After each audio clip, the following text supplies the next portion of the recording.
ফিলিপাইনের একটা ব্যাপার একটু খেয়াল করুন, মিনারেল ওয়াটারের বোতল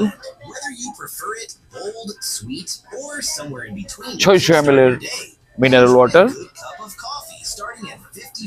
দাম হলো 20 পেসো। আমরা টাকা বলি, ওরা পেসো বলে। তাহলে প্রায় বাংলাদেশ সমান এই টাকা প্রায় 40-45 টাকা, 1 লিটারও না। 600 ml এর পানি 20 টাকা। আচ্ছা, 1 লিটার দেখি কত দাম।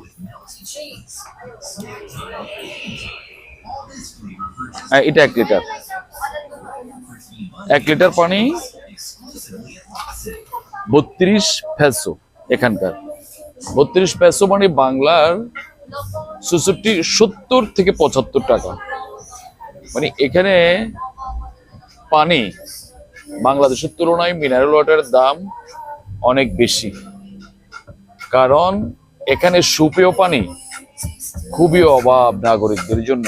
অনেক নাগরিকরা এখানকার স্থানীয় যারা লোকজন আছে তারাও পানির বোতল কিনে কিনে খায়, কারণ সুপেয় পানি যতদূর বুঝতে পেরেছি মোটামুটি ডিফিকাল্ট। ছোট কোকের বোতল দেখি,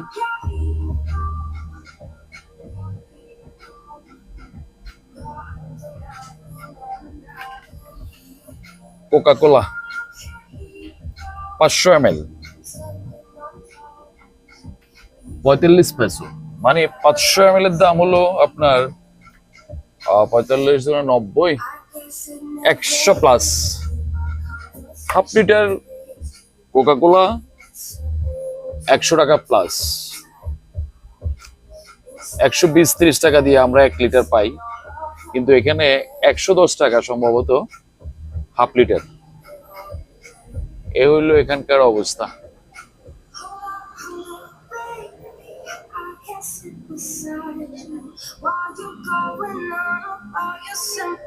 মোটামুটি জিনিসপত্রের দাম আমাদের দেশের তুলনায় বেশি,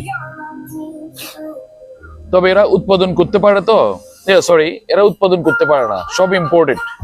ম্যাক্সিমাম জিনিস ইম্পোর্টেড, পানিও সম্ভবত ইম্পোর্টেড, সবকিছু ইম্পোর্টেড মনে হচ্ছে। কি আছে আমি জানি না, বাট ইম্পোর্টেড মনে হচ্ছে, যার জন্য নকল হওয়ার পসিবিলিটি একটু কম।